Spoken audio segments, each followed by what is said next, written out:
Quem é considerado o primeiro seguidor de Álvares de Azevedo?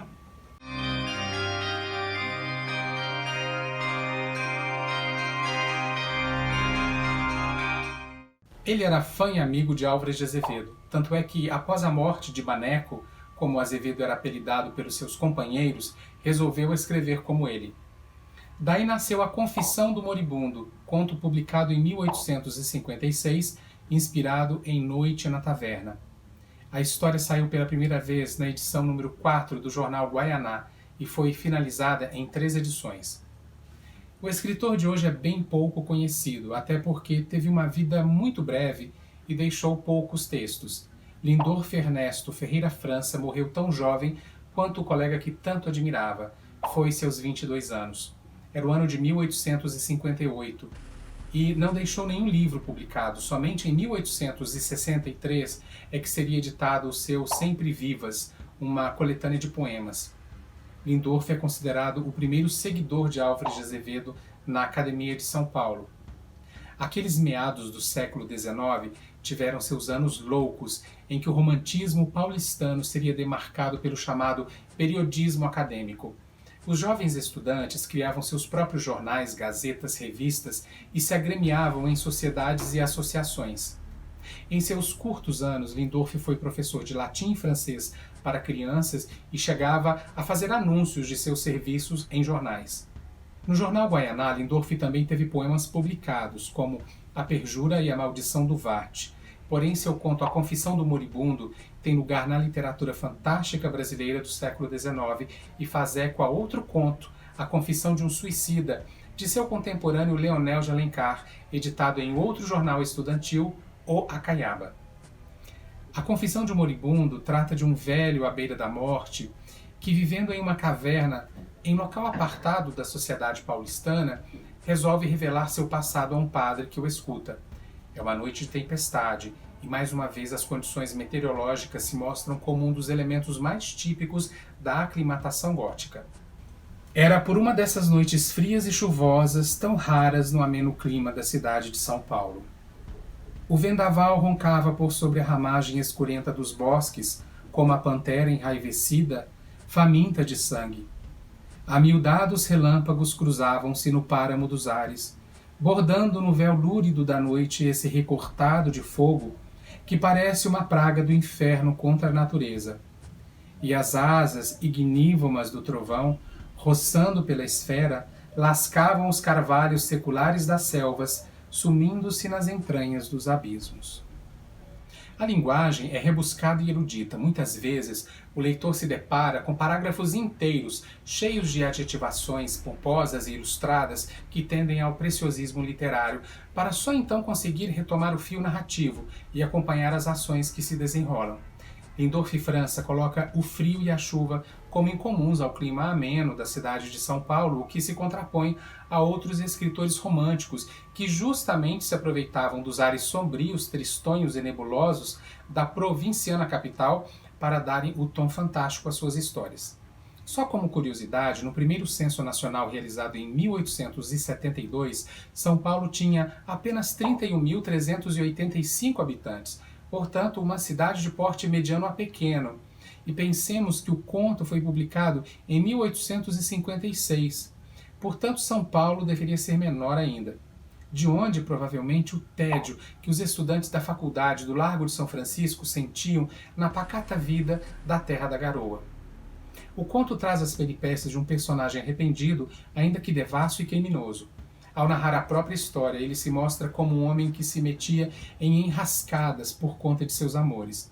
O narrador-personagem inicia a confissão com sua paixão aos 15 anos por uma donzela a qual ele veio a desonrar.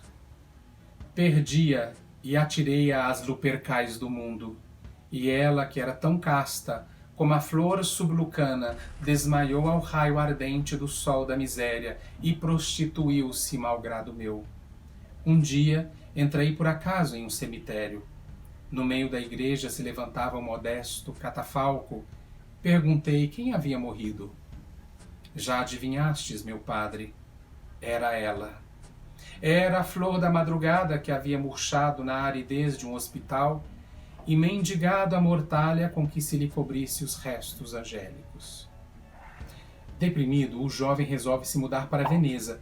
Da janela da residência em que passa a morar, observa a presença de uma estranha mulher e fica obcecado por aquela figura. Então, em um baile, ele a conhecerá por acaso.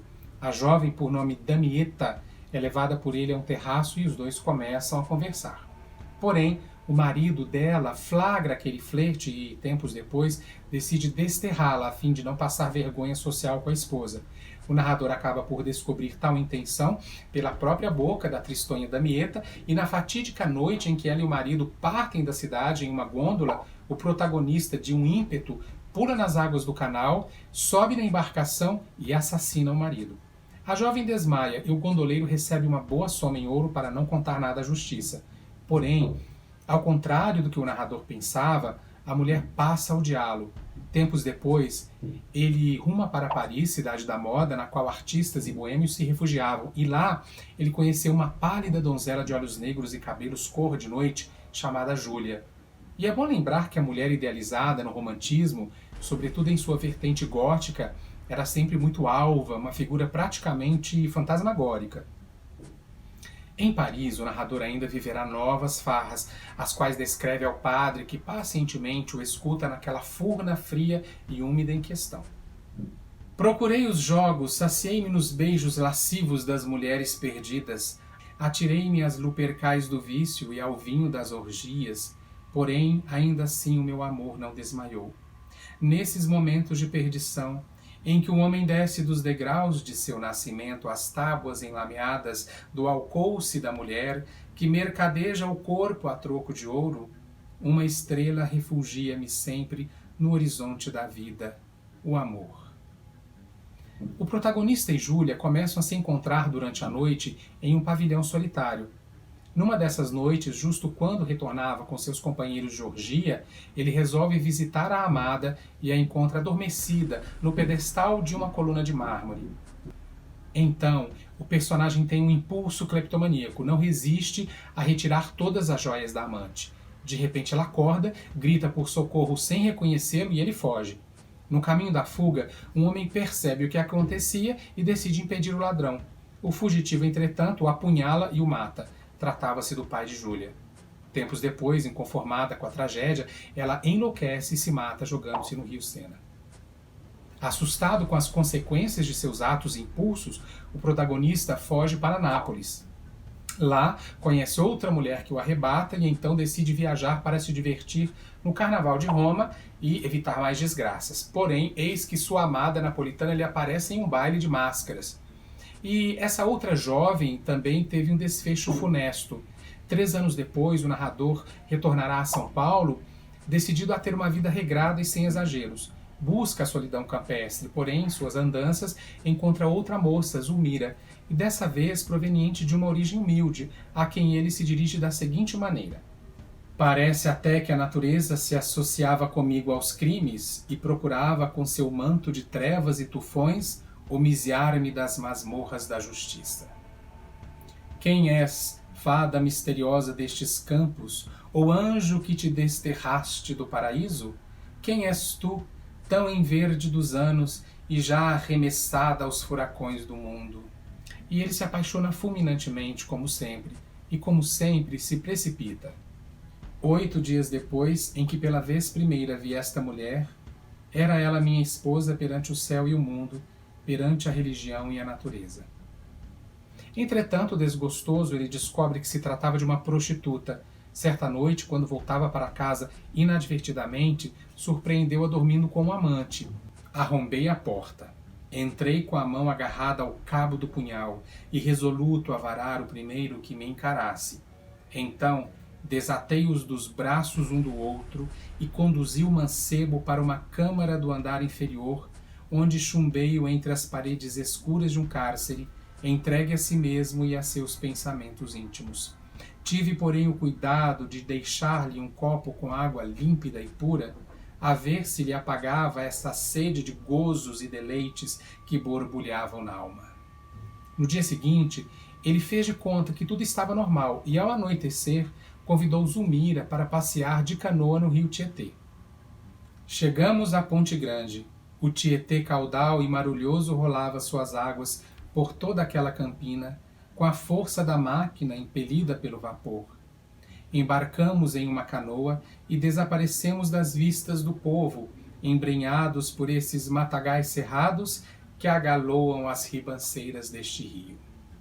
Mas virá uma tempestade e depois você tem de descobrir o que aconteceu com Zulmira, com o moribundo e com o padre que o escutava. Este conto, uma das poucas obras que Lindolf França nos deixou, é um emaranhado de perversões e crimes confessados por um devasso, bem ao estilo do que se escrevia na época. Tem os tons do mistério e os arroubos da alma humana corrompida.